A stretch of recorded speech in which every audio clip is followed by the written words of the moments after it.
Puji Tuhan, haleluya. Kita bertemu lagi dalam renungan firman Tuhan pada hari ini. Kita bersyukur kepada Tuhan sebab Tuhan sudah memelihara kita. Sehingga kita pun ada di hari yang kedua, di bulan yang kedua, di tahun 2022. Puji Tuhan, segala puji hormat kemuliaan hanya bagi Tuhan. Kita kembali untuk membaca dan merenungkan firman Tuhan. Saudaraku yang berbahagia dan dimanapun kita berada, sebelum kita membaca dan merenungkan firman Tuhan, mari kita berdoa kepada Tuhan. Terima kasih Tuhan untuk anugerah-Mu bagi kami. Pada saat ini kami akan membaca dan merenungkan firman-Mu, kuduskan dan urapi kami, sehingga firman-Mu yang datang dalam kehidupan kami akan menjadi suluh terang pedoman dalam kami menjalani hari-hari kami. Terima kasih Tuhan Yesus. Hanya di dalam berkat nama Tuhan Yesus Kristus kami sudah berdoa dan mengucap syukur. Haleluya. Amin. Saudaraku yang dikasihi oleh Tuhan Yesus Kristus, firman Tuhan pada hari ini saya ambil di dalam 1 Korintus pasalnya yang ke-10 ayatnya yang ke-13. Firman Tuhan berkata demikian. Pencobaan-pencobaan yang kamu alami ialah pencobaan-pencobaan biasa yang tidak melebihi kekuatan manusia. Sebab Allah setia dan karena itu Ia tidak akan membiarkan kamu dicobai melampaui kekuatanmu. Pada waktu kamu dicobai, Ia akan memberikan kepadamu jalan keluar sehingga kamu dapat menanggungnya. Puji Tuhan. Saudaraku dimanapun kita berada. Firman Tuhan saya sudah bacakan untuk kita semuanya. Dan tema firman Tuhan pada hari ini, pencobaan mengintai kita. Pencobaan berarti proses. Pencobaan juga berarti suatu perbuatan untuk mencoba atau mencobahkan. Dan pencobaan ada di sekitar kita.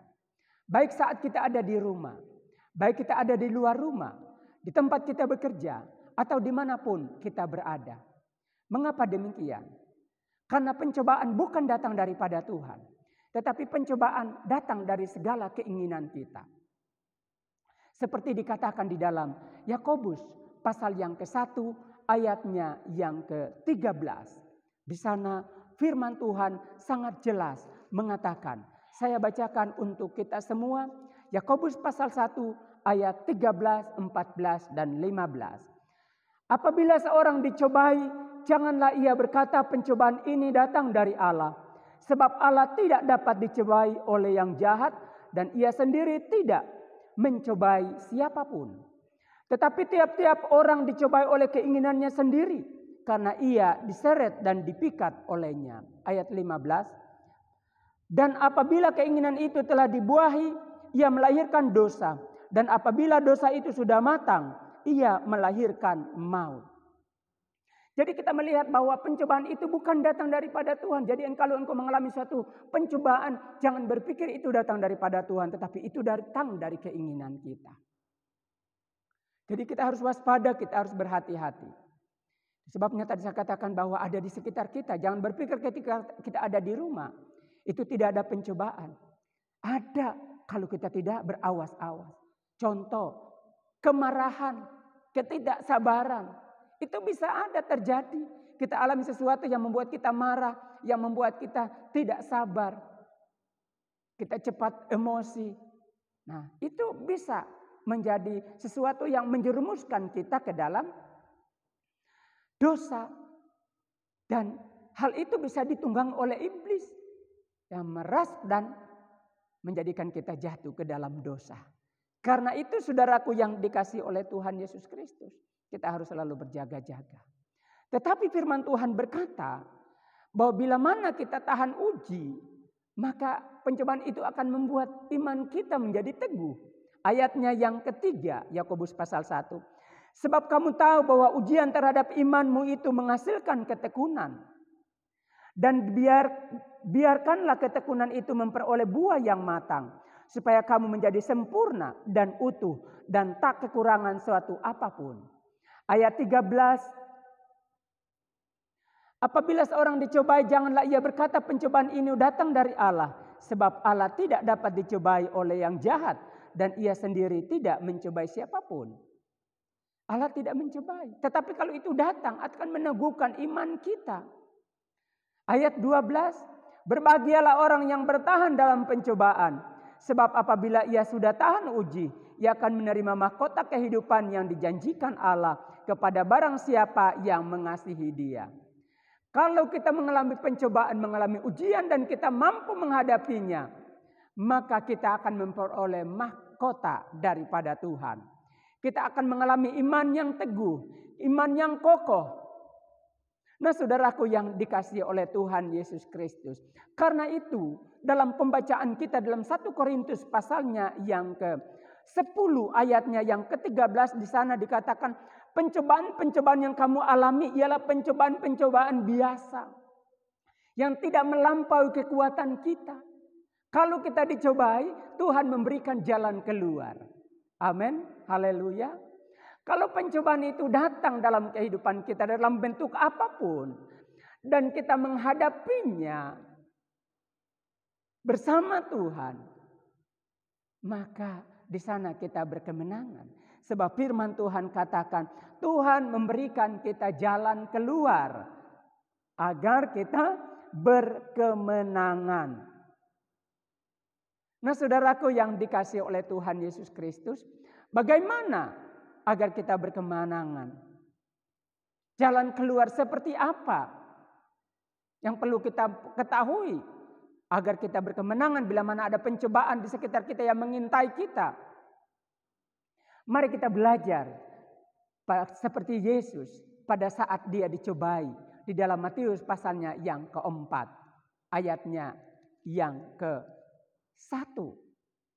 Matius pasal 4 ayat 1 firman Tuhan berkata, maka Yesus dibawa oleh Roh ke padang gurun untuk dicobai iblis. Ayat 2, dan setelah berpuasa 40 hari dan 40 malam, akhirnya laparlah Yesus. Lalu datanglah si pencoba itu dan berkata kepadanya, jika engkau anak Allah, perintahkanlah supaya batu-batu ini menjadi roti. Nah, saudaraku yang dikasihi oleh Tuhan Yesus Kristus, kita akan melihat satu contoh yaitu tentang Yesus yang dicobai oleh iblis. Jadi jangan berpikir kita yang sudah setia, kita yang sudah percaya kepada Tuhan, luput dari segala pencobaan. Tidak. Saya katakan pencobaan ada di sekitar kita. Dan kita harus berawas-awas. Sebagaimana Yesus sendiri. Ketika dia selesai dibaptis di Sungai Yordan. Roh Kudus membawa dia ke padang gurun untuk apa? Dicobai. Roh Kudus sendiri yang membawa Yesus ke padang gurun untuk dicobai. Yesus sendiri dibawa padang gurun. Apalagi kita. Kita pun biasa dibawa ke padang gurun. Untuk kita dicobai. Kita dibawa kepada masalah persoalan. Untuk dicobai iman kita, apakah iman kita teguh, kuat di dalam Tuhan atau tidak. Tetapi firman Tuhan katakan tadi, pencobaan yang kita alami tidak melebihi dari kekuatan kita. Bahkan ketika kita dicobai, Tuhan memberikan jalan keluar bagi kita. Amin, haleluya, puji Tuhan. Karena itu mari kita melihat bagaimana untuk kita beroleh jalan keluar itu dan berkemenangan. Yang ke-1 adalah milikilah Roh Kudus. Milikilah Roh Kudus. Yesus ketika dicobai, firman Tuhan berkata bahwa Yesus itu sendiri penuh dengan Roh Kudus. Lukas pasal yang ke-4. Lukas pasalnya yang ke-4 kita melihat ayat 1. Firman Tuhan berkata, Yesus yang penuh dengan Roh Kudus kembali dari Sungai Yordan dan lalu dibawa oleh Roh Kudus ke padang gurun. Yesus penuh dengan Roh Kudus, tetapi ia sendiri dibawa oleh Roh itu sendiri ke padang gurun. Untuk apa? Untuk dicobai. Ya. Tapi Yesus penuh dengan Roh Kudus. Karena penuh dengan Roh Kudus, maka ia berkemenangan. Mampu, ia tidak takut menghadapi cobaan itu. Demikian kita, hendaklah kita penuh dengan Roh Kudus. Mari kita minta kepada Tuhan agar kita selalu dipenuhkan dengan Roh Kudus. Dalam Efesus pasal 5 ayat 18 firman Tuhan katakan di sana, hendaklah kita penuh dengan Roh. Ya, Jangan mabuk anggur. Jangan kita mabuk hanya karena keinginan-keinginan dunia ini. Tetapi biarlah kita penuh dengan roh. Sehingga kita dapat mengendalikan segala keinginan kita. Sehingga kita terjerumus kepada dosa. Haleluya. Bahkan dalam 1 Tesalonika pasal yang kelima di sana juga dikatakan. Jangan padamkan roh. Karena roh itulah yang memampukan kita. Untuk kita bisa mengalahkan, menghadapi setiap ujian, setiap cobaan, tantangan, masalah yang datang dalam kehidupan kita. Yang disodorkan oleh keinginan kita ataupun oleh kuasa iblis. Haleluya. Itu yang pertama. Hendaklah engkau penuh dengan Roh Kudus. Jadi minta supaya Tuhan memenuhi hidupmu dengan Roh Kudusnya. Puji Tuhan. Hal yang kedua. Untuk menjadi bagian di dalam kehidupan kita adalah milikilah firman Tuhan. Milikilah firman Tuhan. Yesus yang dibawa ke padang gurun. Ketika firman Tuhan berkata bahwa ia dicobai. Iblis menyodorkan suatu tugas bagi Yesus pada ayatnya yang ketiga pasal 4 dalam kitab Matius. Dalam Injil Matius.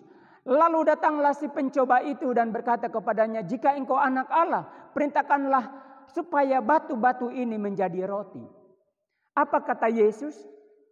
Ayat 4. Tetapi Yesus menjawab, ada tertulis, manusia hidup bukan dari roti saja, tetapi dari setiap firman yang keluar dari mulut Allah. Yesus menjawab dengan firman, yaitu firman yang dimiliki oleh Yesus. Firman ini ada di dalam Ulangan pasal 8 ayatnya yang ketiga. Bahwa manusia hidup bukan dari roti saja, tapi dari firman. Dan firman itu ada di dalam kehidupan Yesus. Haleluya. Bahkan dalam pencobaan yang kedua, Yesus pun menjawabnya dengan firman yang ada di dalam Ulangan pasal 6 ayatnya yang ke-16. Yesus berkata, ada pula tertulis, janganlah engkau mencobai Tuhan Allahmu. Pada pencobaan yang ketiga juga, ketika iblis menyodorkan suatu ujian bagi Yesus. Yesus juga menjawabnya dengan firman yang ditulis di dalam Ulangan pasal yang ke-6 ayatnya yang ke-13.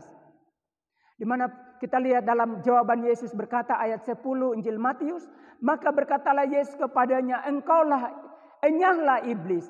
Sebab ada tertulis engkau harus menyembah Tuhan Allahmu.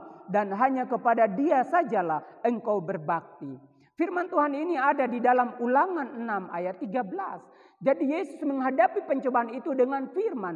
Karena itu milikilah firman di dalam kehidupanmu. Bila mana engkau memiliki firman, engkau dapat mengatasi setiap pencobaan yang datang di dalam kehidupanmu. Baik itu yang datang merupakan keinginan-keinginanmu, engkau dapat atasi semuanya.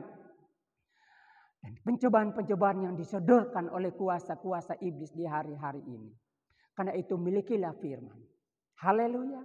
Yang ketiga, berdoa dan berpuasa. Satu hal yang tidak kalah penting dalam kehidupan kita adalah berdoa dan berpuasa.